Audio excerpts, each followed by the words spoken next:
Segunda carta a los Corintios, capítulo 18, y estudiaremos desde el verso 16 al verso 24.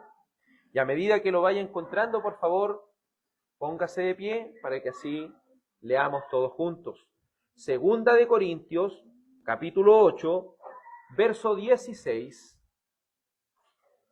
al 24. Leamos todos juntos en el nombre del Padre, del Hijo y del Espíritu Santo.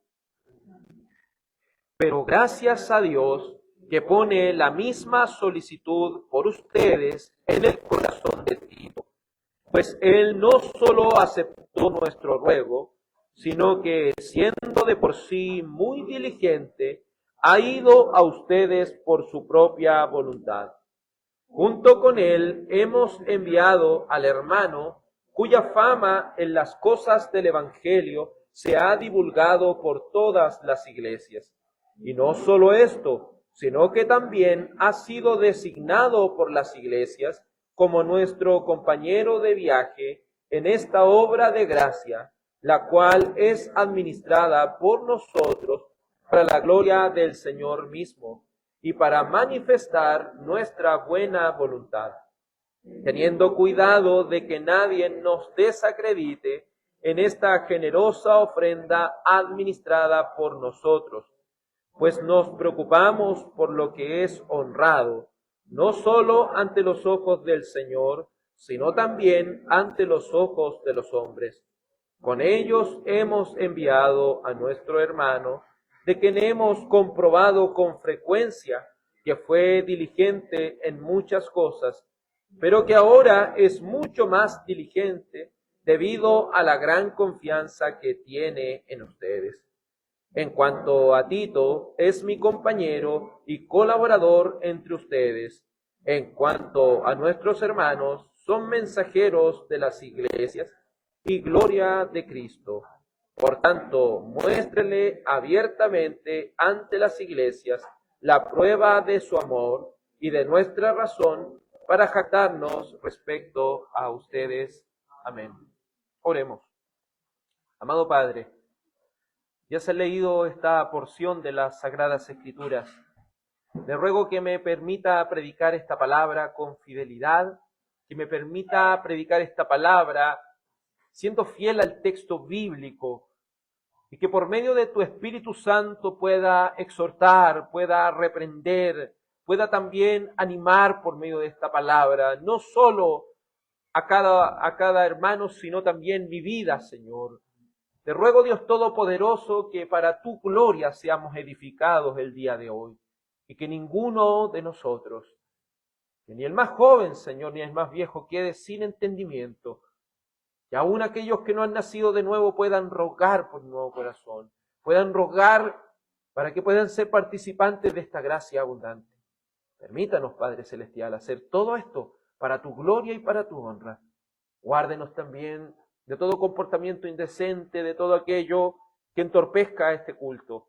Permítanos con reverencia venir ante tu presencia y así escuchar esta maravillosa palabra que edificará nuestras almas. En el nombre de tu amado Hijo Jesús, amén y amén. Favor de tomar asiento, amados hermanos. Hemos dicho anteriormente que tanto el capítulo 8 como el capítulo 9 nos está hablando, ¿cierto?, acerca de una serie sobre la generosidad dentro de esta carta a los Corintios. Para el apóstol Pablo, esto fue tan importante que aún en la primera carta de los Corintios también hizo la misma mención, pero obviamente en otro ámbito, que era el sostenimiento de los ministros. Tanto el sostenimiento de los ministros, de los pastores, como también lo que son las ofrendas para ayudar a los hermanos que están en necesidad, son parte de esta generosidad la cual Dios nos ha dado el privilegio de que usted y yo, como miembros de la iglesia, participemos. Y que también aquellos que aún no han nacido de nuevo, pero que en algún momento por la gracia del Señor sean transformados, también puedan ser participantes de toda esta obra. Hemos visto que la generosidad mostrada a través de las ofrendas es una oportunidad que usted y yo tenemos para imitar a nuestro Señor Jesucristo. Porque cuando el Señor Jesucristo nos dio de su gracia, dice el apóstol Pablo que Él siendo rico se hizo pobre, para que de su pobreza nosotros fuéramos enriquecidos. Y si Él ha hecho esa obra de gracia en nosotros, así también todos los que han sido regenerados han sido capacitados para ser generosos en la obra del Señor. Dijimos también que la ofrenda no es algo que debe ser dada por imposición, sino que debía provenir de este corazón que ha sido transformado, que comprenda que su contribución va en pro del avance del reino de Dios, porque es un privilegio participar monetariamente de esta obra de generosidad. Hemos visto también que la generosidad no se trata si eres rico, si eres pobre, sino que se trata de tu preparación para contribuir con lo que es justo delante de Dios. Podemos ser pobres como la iglesia de Macedonia, pero aún la iglesia de Macedonia se preparó para dar más allá de sus fuerzas. No se trata tampoco solo de desear hacer estas cosas. Hemos dicho, no es decir, cuando me gane el loto, me gane el premio mayor, ahí voy a ofrendar, ahí voy a ayudar a la iglesia. No. Es algo que nosotros debemos planificar en nuestras vidas. Debe mostrar esa obra que el Señor está haciendo en nosotros. Vimos que aquellos que han nacido de nuevo por medio de la gracia de Dios y han sido salvados, indudablemente serán generosos. Por último, vimos que vimos que quien da generosamente está dando en última instancia y en principal instancia al Señor. Y esto, cierto, nos hacía reflexionar, porque cuando nosotros estamos ofrendando al Señor, piense que usted está ofrendando ¿a quién? A Jesucristo. ¿Por qué? Porque nosotros estamos unidos a Cristo por el Espíritu Santo. Y como decía Mateo 25, ¿cierto? Cuando estas personas le preguntaron, Señor, ¿cuándo te dimos de beber? ¿Cuándo te dimos de comer? Dijo, por cuanto lo hicieron a uno de estos pequeños. Lo hicieron conmigo. Y hemos dicho, no está hablando de que debemos ir a repartir tecitos a las plazas, aunque eso no es malo. No está hablando de que debemos ir a repartir tecitos a los más necesitados. De eso no está hablando, sino que está hablando del sostenimiento del pueblo de Dios. Aquellos que están unidos a Jesucristo. Por eso Jesucristo, ¿qué le dice? ¿Por cuánto? No lo hiciste a uno de estos más pequeños, tampoco me lo hiciste a mí. El sostenimiento es algo importante que cada creyente debe entender. Hoy, por esos principios bíblicos que nos sigue entregando esta segunda de Corintios, nos ayudará a comprender quiénes y cómo se debe administrar esta generosidad. ¿Quiénes deben administrar esa generosidad? ¿Cómo deben hacerlo? Si bien lo que vamos a hablar aquí, ¿cierto? Es un ejemplo, si este ejemplo es muy rico de práctica. Cuando lo vemos en los checklists que a veces hace la Biblia, a veces son como datos duros, si podemos decirlo, pero aquí es algo que se está llevando a la práctica, por lo cual lo podemos ver de una manera más vívida. Por eso el título de este mensaje es la administración de la generosidad. La administración de la generosidad. En primer lugar, dice el apóstol Pablo en esta carta en el verso 16, pero gracias a Dios, que pone la misma solicitud por ustedes en el corazón de Tito. Pues él no solo aceptó nuestro ruego, sino que siendo de por sí muy diligente, ha ido a ustedes por su propia voluntad. Para hablar un tema tan delicado como lo era la ofrenda, como lo era el dinero, ¿cierto? Esta ofrenda monetaria, era necesario que a aquellos hermanos de Corinto les quedara claro, no era el apóstol Pablo imponiéndole a Tito, oye, anda a buscar estas cosas, no. Era algo que nació en la necesidad misma también de Tito, era algo voluntario. Incluso ir a recoger estas ofrendas era algo que esta persona hacía de manera voluntaria. Por medio de las Escrituras vemos que, dice, veremos que esta administración de la generosidad debe desempeñarse no como nosotros creemos que puede ser, sino conforme a las Sagradas Escrituras. El apóstol comienza diciendo con total claridad que así como su corazón desea lo mejor para los hermanos de Corinto, también Tito está en ese espíritu como su colaborador. Recordemos que Tito era quien debía llevar el ministerio de la palabra a aquel lugar, Él portaba la carta escrita por el apóstol Pablo para que fuese leída allí.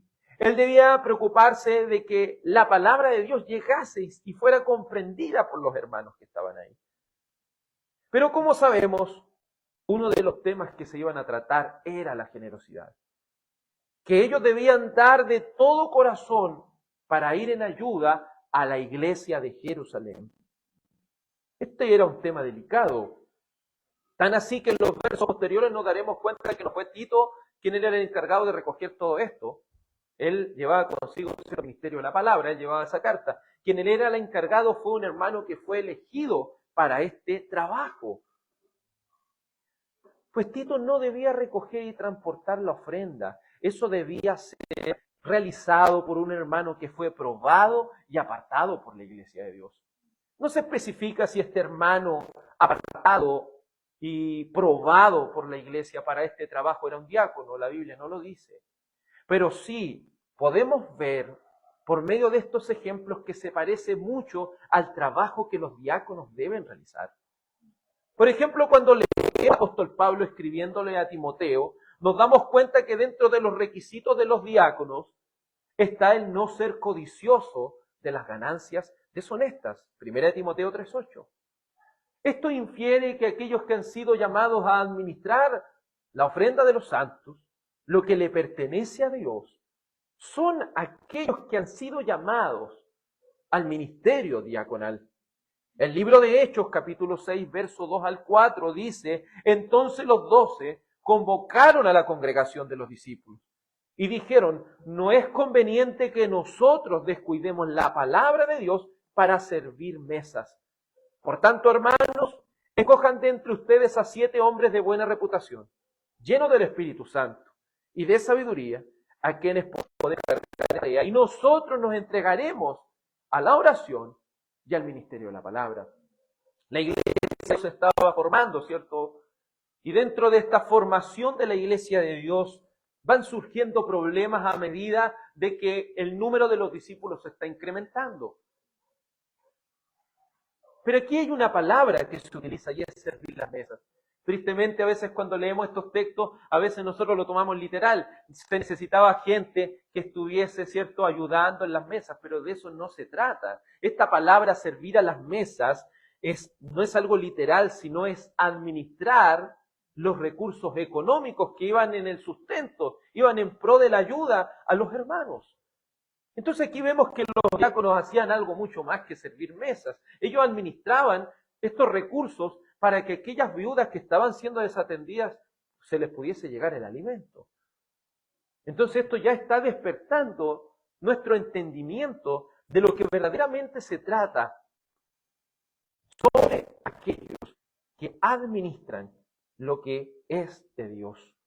La labor específica de los pastores, y este texto lo deja en claro, es dedicarse al ministerio de la palabra, es dedicarse completamente a este ministerio.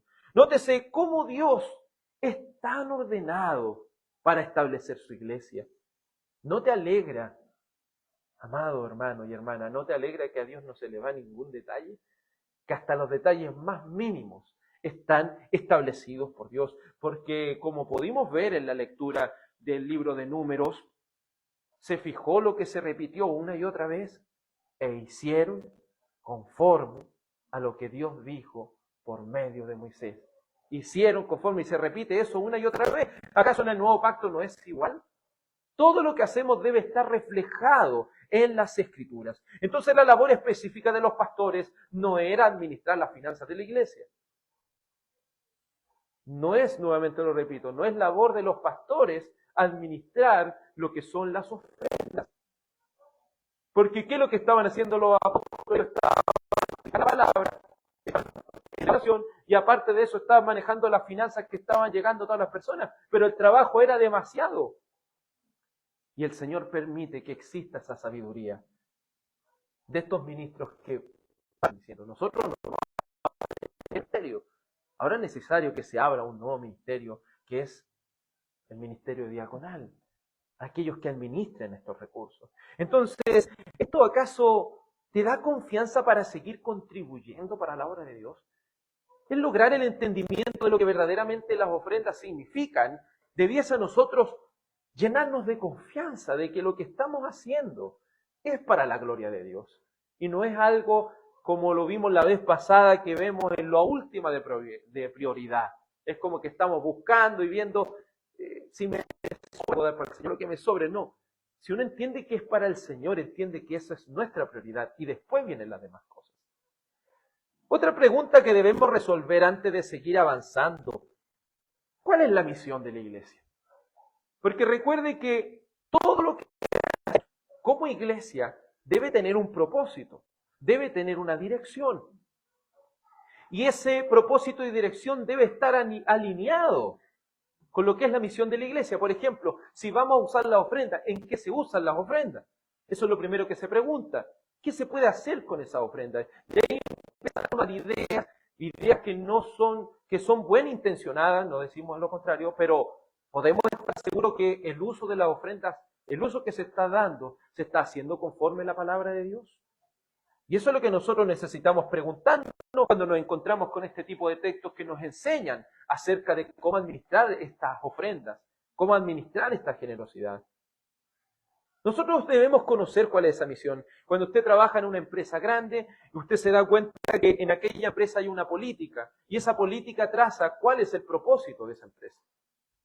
Nosotros trabajamos en AgroSuper y en AgroSuper dice específicamente, por ejemplo, en la incubadora, la política de Agrícola Super es entregar pollitos de un día. ¿Se fijan? Esa es la misión, ese es el propósito. Y no creamos que las cosas de Dios son diferentes, las cosas de Dios también son hechas con propósitos. Entonces, a veces cuando se habla acerca de qué se hace con las ofrendas, lo primero que viene al corazón de los hermanos, al corazón de las personas bien intencionadas, es ayudar a los pobres, ¿cierto? Y pareciera que este mismo texto de Hechos 6 está infiriendo lo mismo. Pero creo que nosotros debemos ver, en primer lugar, para entender este trasfondo de la generosidad, entender lo que el apóstol Pablo está queriendo decir tanto en la primera carta a los Corintios conforme a la ofrenda y en la segunda carta, nosotros debemos entender cuál es el propósito establecido por Cristo. Mateo 28, 18 al 20 nos muestra cuál es la misión de la iglesia. ¿Para qué estamos aquí? ¿Cuál es nuestra misión? Y sabiendo esa misión, nosotros podemos, todo lo que hacemos lo vamos haciendo de acuerdo a esa dirección. La iglesia dice Jesús de la siguiente forma. Acercándose Jesús les dijo, toda autoridad me ha sido dada en el cielo y en la tierra. Vayan pues y hagan discípulos de todas las naciones, bautizándolos en el nombre del Padre y del Hijo y del Espíritu Santo, enseñándoles a guardar todo lo que les he mandado. Y recuerden, yo estoy con ustedes todos los días hasta el fin del mundo. ¿Cuál es el propósito de la iglesia? ¿Cuál debe ser su enfoque? ¿Cuál debe ser su enfoque si no hacer discípulos a todas las naciones, discípulos bautizados y discípulos a los cuales se les enseña a guardar todas las cosas? Entonces, por ejemplo, cuando vamos a ver el tema de las ofrendas, hay personas que dicen, vamos a juntar dinero para hacer un templo. ¿Es la misión de la iglesia hacer un templo? Necesariamente no, aunque por comodidad, ¿cierto?, se pudiera hacer, pero dentro de las prioridades de la misión de la iglesia no es hacer un templo. La misión de la iglesia es hacer discípulos. Y no hacer cualquier tipo de discípulos, sino discípulos bautizados y discípulos a los cuales se les enseñe todas las cosas que el Señor les ha dicho. Entonces, cuando hablamos acerca de la ofrenda descrita en 2 Corintios 7 y en el verso 8, se cree a veces que la ofrenda es solamente para el sostenimiento de los pobres, pero aunque este uno de los usos no es el primordial. Nótese que la misión de la iglesia es hacer discípulos de todas las naciones, bautizándoles y enseñándoles. Así que vemos que el propósito principal, ¿cuál es? Es el ministerio de la palabra. Es el ministerio de la palabra, porque por medio de la palabra, ¿qué es lo que se hacen? Discípulos. ¿Pueden todos los creyentes bautizar personas? No, solamente aquellos a quienes se les ha conferido este ministerio, pueden bautizar. Entonces, el ministerio de la palabra es sumamente importante. Como citamos anteriormente en Hechos 6, muchos creen al leer rápidamente que hay un cierto cambio en aquella misión porque se están enfocando en las ofrendas para sostener viudas. Pero si prestamos atención, este ordenamiento que el Señor está realizando va en pro, en primer lugar, del ministerio de la palabra. Mire, leamos de nuevo Hechos 6, 2. Dice, entonces los 12 convocaron a la congregación de discípulos y dijeron, no es conveniente que nosotros descuidemos la palabra de Dios para servir las mesas. Entonces, ¿qué es lo que entiende en este caso los discípulos, los apóstoles, perdón? ¿Qué es lo que entienden en primer lugar? Que la misión de la iglesia, ¿cuál es en primer lugar? El ministerio de la palabra. El ministerio de la palabra. Entonces dice, por tanto, hermanos, escojan entre ustedes 7 hombres de buena reputación, llenos del Espíritu Santo y de sabiduría, a quienes podamos encargar esta tarea. Y dice, y nosotros nos entregaremos a la oración y al ministerio de la palabra. Nótese que él no dice que ellos se van a dedicar a orar como que una persona dijera, no, es que va a orar 5 minutos y va a leer la palabra cuando tenga tiempo. Es alguien que se tiene que entregar a esto continuamente. Por eso, como lo dijimos la vez pasada, la iglesia debe tener ese deseo en el corazón de que el ministerio de la palabra sea sostenido, de que los pastores en algún momento puedan llegar a ser sostenidos por la iglesia local, porque esa es la misión principal. Muchos quieren que la iglesia avance, muchos quieren que el evangelio, ¿cierto?, avance por las naciones, pero nosotros no queremos hacer nada para eso. Si nosotros queremos que el evangelio vaya y sea anunciado, lo primero que nosotros ya debemos estar pensando y debemos estar deseando es que ocurra ese sostenimiento, para que el ministerio de la palabra y la oración no sean estorbados. Y en segundo lugar, para que también aquellas necesidades que los hermanos tengan sean cubiertas. El apóstol Pablo, y me gusta como lo dice 1 Corintios 9:14, dice 1 Corintios 9:14, del mismo modo, el Señor ordenó que los que predican la buena noticia sean sostenidos por los que reciben el beneficio del mensaje. Nótese que este texto nuevamente el apóstol Pablo lo enfoca a aquella misión de la iglesia. ¿Y cuál es la misión de la iglesia? Trabajar en pro, ofrendar en pro de lo que es la misión de la iglesia, como lo es el ministerio de la palabra. También esta carta exhorta que seamos generosos para sostener a los creyentes que están en necesidad. Entendiendo esto, los diáconos deben preocuparse de 2 cosas. Entonces, cuando hablamos acerca de las ofrendas, sabemos ya, ¿cierto?, cuál es el propósito de por qué se ofrenda. Pero en segundo lugar debemos decir, entonces, ¿cuál es el propósito de los diáconos? El propósito de los diáconos, y es a lo cual exhortan estas 2 cartas, es que ellos deben preocuparse del sostenimiento de los pastores y de los creyentes que están en necesidad. Entonces, ¿para qué son las ofrendas? Para sostener a los pastores y también sostener a los creyentes que están en necesidad. En ese orden, ¿para qué y con qué fin? Para cumplir la misión de la iglesia. Por eso quiero hacerte estas preguntas a ti como miembro de la iglesia en primer lugar. ¿Estás deseando que nuestra iglesia local pueda cumplir su misión? ¿Estás deseando que nuestra iglesia local pueda cumplir esa misión de ir por todo el mundo, predicar el evangelio, bautizar y enseñar? Y si es así, quiero que te preguntes una cosa. Cuando ofrendas, ¿lo haces con el fin de que se cumpla aquel propósito? De ir y hacer discípulos a todas las naciones, bautizándolo y que se enseñen todas las cosas. Entonces quiero que usted vaya ejercitando su mente. Cada vez que nosotros ofrendemos, en primer lugar nosotros ofrendemos pensando en qué es para nuestro Señor Jesucristo, en qué es en segundo lugar para el avance del reino de Dios. Pero todas estas cosas no pueden ser llevadas de manera descuidada y sin planificación. Vamos al siguiente punto. Dice el verso 18 de la siguiente manera: porque la generosidad debe ser administrada no por cualquier miembro de la iglesia, no por cualquier persona, sino personas de una buena reputación, diáconos de una buena reputación. ¿Cierto? Estamos usando este ejemplo para mostrar que quienes deben encargarse de ese trabajo son los diáconos y que los diáconos deben enfocarse en estos 2 puntos que son esenciales dentro de todo esto. Dice el apóstol Pablo en el verso 18, junto con él, es decir, junto con Tito, hemos enviado al hermano cuya fama en las cosas del Evangelio se ha divulgado por todas las iglesias. Ya hemos concluido que quienes deben dedicarse a esta obra son los diáconos, con el fin de que ellos puedan cumplir la misión de la iglesia. Pero la pregunta es, ¿cómo deben ser ellos? ¿Qué características deben poseer?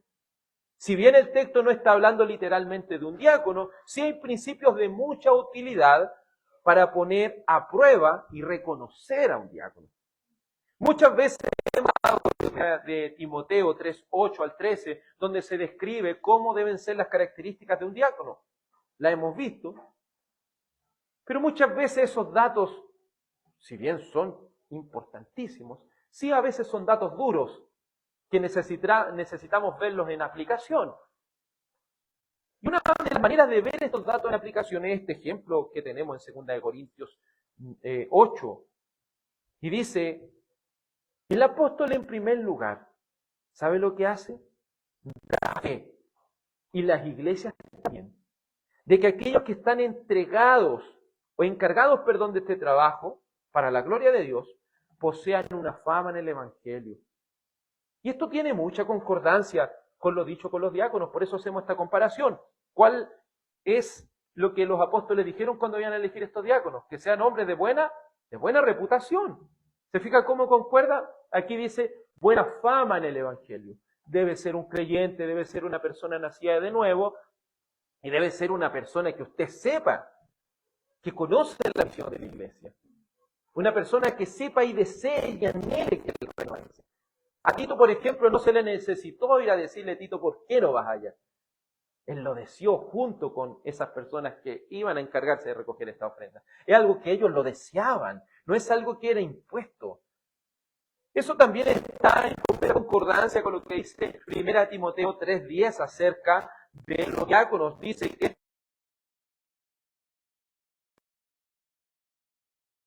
que entonces sirvan como diáconos. Entonces los diáconos deben ser personas de buena reputación, deben ser personas irreprensibles, deben ser personas que posean una buena fama en el Evangelio. Y esta fama en el Evangelio significa que ellos siempre están en pro de que el reino de Dios avance. Porque si vamos a dejar que los diáconos, ¿cierto?, puedan ejercer su trabajo administrando las finanzas, si ellos no conocen el propósito de la iglesia, ellos van a decir, hermano, no sé, necesitamos hacer cualquier otra cosa. Por ejemplo, hermano, vamos a empezar a juntar dinero para un templo. ¿Me entienden? Aunque eso no está llamado, es dentro del orden de prioridad. No. El primer orden de prioridad, ¿cierto?, es sostener a un pastor a tiempo completo. El segundo es tener dinero para ayudar a los hermanos que están en necesidad. Y en tercer o cuarto lugar, en cosas de segunda categoría, vienen las demás cosas. Porque van también surgiendo necesidades y otras cosas, pero lo primordial es lo primordial. Podríamos tener el más hermoso templo hipotecado a 30 años, pero si no sostenemos a un pastor para que trabaje como el Señor ha establecido a tiempo completo, en realidad el reino no va a avanzar por un tiempo, ¿me entiendes? Sino en cómo nosotros entendamos que es la misión de la iglesia. Ellos, al igual que el hermano encargado de administrar la generosidad escrita aquí, descrito por Pablo, deben ser personas irreprensibles, deben ser personas de buena reputación, deben ser hermanos dignos de confianza, porque si van a administrar esto tan delicado, ellos tienen que ser personas que nadie tenga duda de que lo que están haciendo lo están haciendo por la palabra. Por eso, amados, esto no solo es para los que han sido apartados como diáconos o para aquellos de los cuales el Señor apartará más adelante, sino que esto también es una pregunta para todos nosotros. ¿Somos nosotros personas dignas de confianza? ¿Somos nosotros personas irreprensibles, personas que cualquiera pueda de afuera preguntarle y usted tengan que inventarle algo para que sea lo contrario? ¿Se puede decir eso acerca de usted? ¿Es una persona de buena reputación donde quiera que usted se encuentre? Porque es el estándar no solo para los pastores y los diáconos, sino que es un estándar para toda la iglesia. Y luego también puede hacerse esa pregunta usted como miembro de la iglesia. Dentro de los diáconos que han sido apartados para este oficio, usted puede decir que son personas de buena reputación y que son personas dignas de confianza y que son personas que entienden cuál es la visión de la iglesia. ¿Pueden los hermanos, los que están a tu alrededor, decir que eres un varón de buena reputación en el Evangelio? Pero no solo dice Pablo que esta persona tenía buena fama, sino que esta persona había sido designada por la iglesia. Esta persona no se designa sola. Primero, quien ha apartado a esta persona para el ministerio es Dios. Pero no es solo decir a una persona, el Señor a mí me llamó para esto. No es solo tener el llamado, sino que el ser reconocido por la membresía de la iglesia. La iglesia debe reconocer estos dones que estas personas poseen. Dice el verso 19, y no solo esto, sino que también ha sido designado por las iglesias como nuestro compañero de viaje en esta obra de gracia. Nuevamente repetimos, esta obra de gracia no se está tratando necesariamente del Evangelio, se está tratando del resultado del Evangelio. ¿Y cuál es el resultado del Evangelio? Que una persona que ha sido regenerada es generosa para la obra de Dios. Dice, la cual es administrada, ¿se fija? Está hablando de la administración, por nosotros para la gloria del Señor y para manifestar, dice, nuestra buena voluntad. Entonces, cuando vamos viendo todas estas cosas, dice aquí, sino que también ha sido designada por las iglesias. Aquellos que han sido llamados al ministerio diaconal no se eligen a sí mismos. No deben ser tampoco elegidos solo por un pastor, porque a veces esas cosas funcionan así, el pastor elige quiénes son las personas.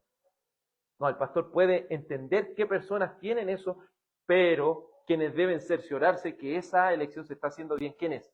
Los miembros de la iglesia.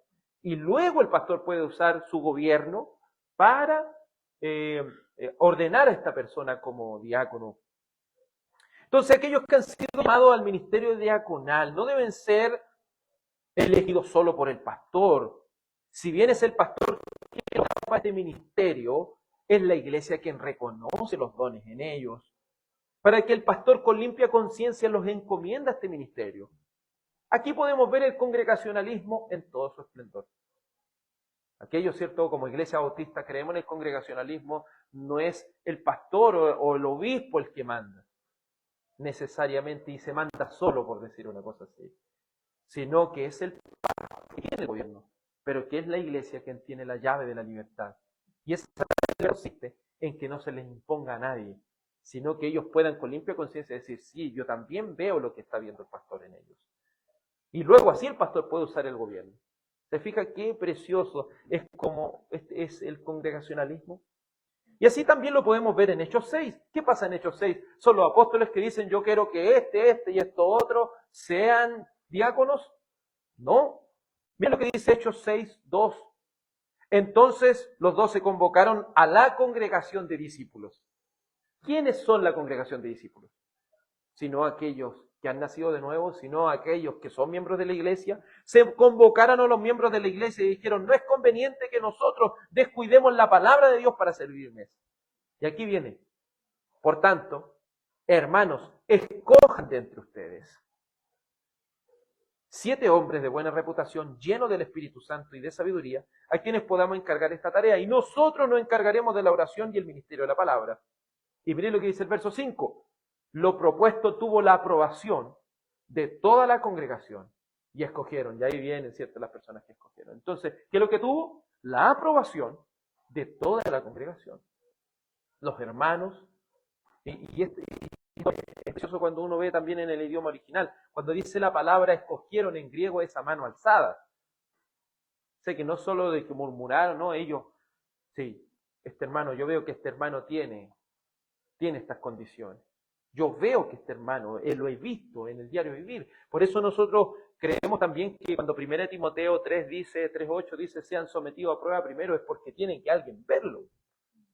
Si lo ve cómo se desempeñan estas cosas, por eso sería algo totalmente contradictor decir que una persona ha sido apartada como diácono y no ofrende. ¿Se fija? sería algo totalmente contrario, porque ¿cómo va a exhortar y va a tener un corazón en pro al reino sin ofrenda? Sería algo totalmente contradictorio. Por eso es también una de las cosas a considerar. Qué maravilloso es que Dios no solo nos dé el privilegio de participar en la generosidad, sino que también nos dé la oportunidad de elegir con discernimiento a aquellos que van a administrar los recursos, las ofrendas en pro de la misión de la iglesia. Por eso, amados hermanos, quiero preguntarte esto una y otra vez, y no solo a los que han sido apartados para diáconos, sino a cada uno de nosotros. ¿Estás comprometido con esta misión? ¿Estás comprometido con la misión de la iglesia? ¿Realizarás tu elección con discernimiento? Y tú que no has nacido de nuevo, ¿te alegra que Dios sea tan ordenado? Dios es tan ordenado para realizar estas cosas. Tú que no has nacido de nuevo deseas ser participante, no solo del privilegio de ofrendar, sino también del privilegio de poder elegir, ¿cierto? Poder señalar a aquellas personas que han sido apartados para esto. Desea también ser un miembro de la iglesia. En el siguiente punto, vemos que esta generosidad, de manera consecuente, debe ser administrada con honradez. Dice el verso 20, teniendo cuidado. ¿Qué cuidado deben tener estos diáconos que administren estas finanzas, que administren todo esto? Teniendo cuidado de que nadie nos desacredite en esta generosa ofrenda administrada por nosotros. Pues nos preocupamos por lo que es honrado, no solo ante los ojos del Señor, sino también ante los ojos de los hombres. Otra característica de aquellos que han sido llamados a administrar la generosidad de los santos en pro de la misión de la iglesia es que ellos deben ser personas regeneradas, personas que sean honradas, personas que actúen con tal discernimiento y temor, sabiendo que esta ofrenda, ¿de quién es? Es del Señor. Entonces esto no es cualquier cosa, amados hermanos. Esta ofrenda es del Señor. Por eso nosotros debemos tener temor a veces para hacer cosas que nos van en pro de lo que es la misión de la iglesia. Por eso las personas que están a cargo de esto tienen que entender esto, amados hermanos. No ocupamos el dinero de la iglesia para cualquier cosa. Imagínense, y ahí donde uno se va pensando tantas cosas, podemos ocupar el dinero de la iglesia para un viaje, podemos ocupar la iglesia para un viaje, ¿cierto?, de partir, podemos ocupar el dinero de la iglesia para nosotros hacer una convivencia, para ayudar, para hacer una ayuda, ¿cierto?, a cosas que no sean en pro del avance del reino. Entonces eso nos lleva a entender y a poder discernir bien las cosas que estamos haciendo. Porque hay prioridades que deben ser cubiertas para la gloria del Señor. Aquellos que administran deben procurar que nadie desacredite la ofrenda. Es decir, para que nadie tenga una falta de desconfianza. Porque si nosotros queremos ofrendar, ¿cuáles son los mayores enemigos de aquellos que desean ofrendar con generosidad? En su mayoría son dos. O ser muy tacaño y tener en poco el reino de Dios, o el otro extremo es tener desconfianza. Porque una persona puede ser muy generosa, pero si es desconfiada y si algo genera desconfianza, no lo va a hacer de corazón, lo va a hacer siempre con ese miedo. Pero debe existir transparencia, y esto también es importante. La revelación natural nos enseña muchas cosas también. Cuando hablamos acerca de las empresas, hablamos acerca de todas estas contabilidades que se deben llevar. A veces no es necesario conocer tanta contabilidad, a veces es necesario ver cuánto es lo que entra, cuánto es lo que se gasta y cuánto es lo que se sale, pero de manera ordenada, de tal manera que todo se haga con tal transparencia, de que las personas digan, yo sé que todas estas ofrendas se están ocupando para cumplir la misión de la iglesia. Entonces quizás este texto no le va a decir, usted debe llevar la contabilidad, no le va a decir que usted debe llevar un orden, pero ya nosotros sabemos que Dios es ordenado. Y si vamos viendo a través de la Escritura, nos vamos a ir dando cuenta que sí se lleva un orden.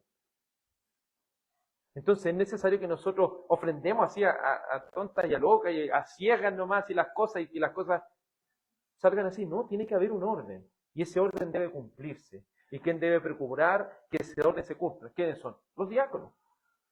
Los diáconos deben preocuparse de que ese orden se cumpla. El servicio debe ser llevado con honradez delante de Dios y delante de los hombres. Porque quizás los diáconos podrían decir, ¿y por qué los hermanos van a desconfiar si todo esto es para el Señor? ¿Por qué están desconfiando si es para el Señor? Sí, lo que es el dinero es algo tan delicado, que no solo uno puede decir, no, basta con decir, no, si yo esto llevo delante del Señor, pero también debe ser delante de los hombres. Y para poder conservar la transparencia delante de los hombres, todo debe ser llevado con transparencia. Veamos lo que dice en la última parte el apóstol. Porque la generosidad administrada produce y debe tener este fin, producir confianza en los miembros de la iglesia. Verso 22 dice, con ellos hemos enviado a nuestro hermano, de quien hemos comprobado con frecuencia que fue diligente en muchas cosas, pero que ahora es mucho más diligente debido a la gran confianza que tienen ustedes. En cuanto a Tito, es mi compañero y colaborador entre ustedes. En cuanto a nuestros hermanos, son mensajeros de las iglesias y gloria de Cristo. Por tanto, muéstrales abiertamente ante las iglesias la prueba de su amor y de nuestra razón para jactarnos respecto. Por último, aquellos que han sido señalados para este trabajo en el Señor deben ser dignos de confianza para la realización de esta obra. Como lo dije anteriormente, la generosidad tiene dos enemigos, la mezquindad y la desconfianza. La vez pasada ya hemos dicho que los mezquinos con la obra del Señor están pecando, porque no están pensando en el reino de Dios. Pues todo creyente regenerado anhela ser partícipe de la gracia de Dios y tiene la responsabilidad siempre de estar priorizando su obra. Pero el enemigo que estamos viendo aquí es la desconfianza. Hasta el más generoso duda cuando hay desconfianza. Este texto se encarga a recalcar que el fruto de alguien debe ser digno de confianza. Mire lo que dice el apóstol. Con ello hemos enviado a nuestro hermano, de quien hemos comprobado con frecuencia que fue diligente en muchas cosas. Entonces, queremos que un diácono administre esto.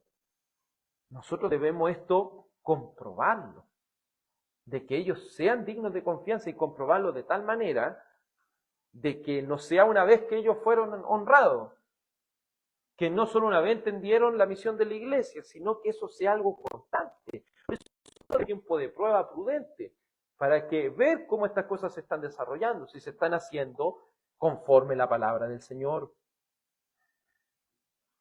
Dice, y ahora esta persona, o estas personas que han sido encargadas para esto, son aún más diligentes ahora. Si antes eran diligentes, ahora son más diligentes. Tampoco podemos decir acerca de un diácono es que lo haga como diácono para que trabaje en la obra del Señor. No, es todo lo contrario. Tiene que ser alguien que siempre tenga ese deseo de trabajar para la obra del Señor con el propósito. Recuerde siempre, con el propósito de que el reino avance. Nosotros no hacemos las cosas por hacerlas. Hacemos las cosas siempre con el propósito de que la palabra de Dios corra y sea glorificada. Estos eran mensajeros de la iglesia. Esta palabra también se puede traducir como apóstoles, ¿cierto? Y haciendo un paréntesis, hay personas que de aquí toman estos textos para decir, ve que habían otros apóstoles, pero apóstol significa enviado. Y los apóstoles de Cristo fueron enviados ¿por quién? Por Cristo mismo, por eso no hay más apóstoles. Pero estas personas eran enviados por la iglesia para realizar esta administración de las finanzas de la iglesia. Hermanos, cuando podamos analizar a aquellos que han sido apartados para esto, debemos ver que tengan el fruto de ser dignos de confianza. Debe todo esto resultar en que los hermanos sin inseguridad y desconfianza muestren con amor la obra de Dios en sus corazones, que ha hecho que sean generosos. Hermanos, sabemos que hay muchos que han generado desconfianza. Hay falsos apóstoles, siempre en los trabajos, ¿cierto? Siempre se dice los pastores que roban. Se habla un montón de cosas. Pero ahí es donde nosotros nos debemos preguntar, ¿debemos castigar a la verdadera iglesia de Cristo por causa de los farsantes? Pregúntese eso. Porque siempre está esa talla, ¿cierto?, de los pastores que roban, de las iglesias que roban, de las iglesias que... Y de eso ha causado que la iglesia diga, no, que el dinero es como algo del mundo. Pero la iglesia necesita avanzar. Y no avanzamos con pura fe y amor, ¿cierto? También es necesario que se vea esa generosidad. Se vea que tenemos un propósito. Pero por eso quiero que te quedes con esta pregunta. Primera pregunta. A estos hermanos que han sido apartados para diáconos, y le hablo, ¿cierto?, a los miembros, ustedes pueden comprobar que ellos son diligentes y serán diligentes en este trabajo. Y la segunda pregunta, ¿hemos de castigar a la verdadera iglesia de Cristo por el pecado de los farsantes? Oremos al Señor. Padre celestial y Dios todopoderoso, hemos podido ver la importancia de que comprendamos que si tú has hecho una obra en nosotros, esa obra de salvación va a resultar también en nuestro deseo de participar del privilegio de que el reino de Dios avance. Nuestra iglesia, Señor, es una iglesia que está comenzando, Señor. Pero ayúdenos, Señor, a no perder el propósito, sino que nuestro propósito siempre sea el avance del reino de Dios. Por amor de tu bendito y santo nombre, permítenos siempre priorizar, Señor, lo que es el ministerio de la palabra en primer lugar. Y luego, Dios Todopoderoso, también lo que es el sostener a nuestros hermanos que están en necesidad. Entréguele, Señor, a estos hermanos que han sido apartados para este propósito, ese discernimiento. Y también a la membresía el discernimiento, Señor, para evaluar a nuestros hermanos, para que puedan desempeñar con limpia conciencia y entendiendo cuál es el propósito de la iglesia. Señor, aleje de nosotros la desconfianza, pero denos más transparencia, Señor, para que no hagamos solo las cosas con honradez delante del Señor, sino también delante de los hombres. Ayúdenos, Señor, a no castigar la iglesia y el reino y su avance por la mezquindad, por no ser buenos administradores de lo que le pertenece al Señor. Ayúdanos, Señor, a no pecar, castigando a la iglesia por el pecado de los farsantes. Ayúdenos, Señor, a ser buenos administradores de lo que a ti te pertenece, Señor. Sabemos que tú no pides montos ni ninguna de estas cosas, sino que todo esto debe ser llevado con la conciencia de un corazón regenerado que desea que el reino de Dios avance para su gloria, no solamente en su nación, sino en todas las naciones. Te ruego todo esto, Padre, en el nombre de tu amado Hijo Jesús. Amén y amén. Vamos a cantar el Salmo 34. El Salmo 34 para así ya rogando la bendición. 34.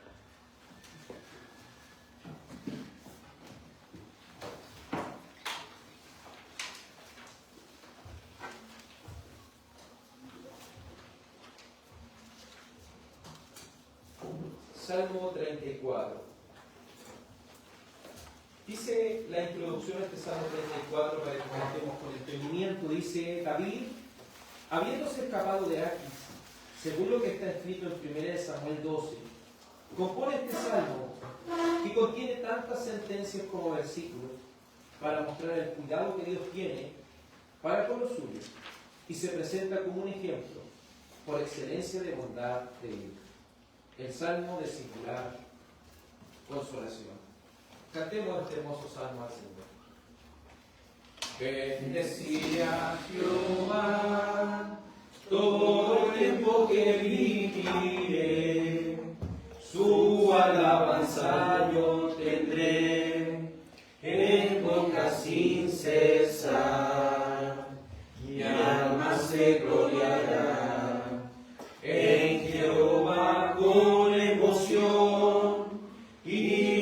nuestro corazón, lo que se alegrarán. Conmigo engrandecer al glorioso Jehová y su nombre de santidad. Alcemos a una vez, al Señor yo busqué, en su bondad él me oyó, y al momento me libró de lo que me asusté. Aquel que lo miró fue alumbrado con su luz, y su rostro por su virtud no se avergonzó. Este pobre clamó, y lo escuchó Jehová, y lo vino a liberar de lo que lo angustió. El ángel del Señor acampa en proximidad de aquel que lo teme en verdad, y es su defensor. Ven que es bueno Jehová, dichoso quien confía en él, sus santos a Jehová temen, nada nos faltará. Pasa hambre el león y tiene gran necesidad, mas el que lo busca en verdad no falta bendición. Hijos, oídme, su temor os voy a instruir, que hombre desea vivir días para bien ver. Guarda de hablar maldad, de engaños tu boca habla, haz bien y apártate del mal, busca y en postre paz. Los ojos del Señor mirando a los justos están, sus oídos atentos serán ante ellos en clamor. El rostro del Señor es contra los que hacen mal, para de la tierra cortar, de su nombre mención. Clamo justo yo, Dios lo libra de turbación, cercano al roto corazón, al contrito el salvo. Mucha es la aflicción que el justo en la vida verá, mas de todas nos librará el potente Señor. Guarda con atención los huesos de todo su ser, ninguno se va a romper por su fiel protección. Al malo matará sus pecados y su maldad, quien no de justo será condenado al final. Redime Jehová el alma de su servidor, y quien confía en Dios no condenado será. Amén. Que el Señor nos permita siempre bendecirle en todo tiempo, reconocer lo que el Señor ha hecho por nosotros. Por favor, hermanos, con solemnidad, con temor delante del Señor, prepárese y incline su rostro para recibir la bendición del Señor. El Señor te bendiga y te guarde, y tenga de ti misericordia. El Señor haga resplandecer su rostro sobre ti. El Señor alce sobre ti su rostro y te dé paz. En el nombre del Padre, del Hijo y del Espíritu Santo.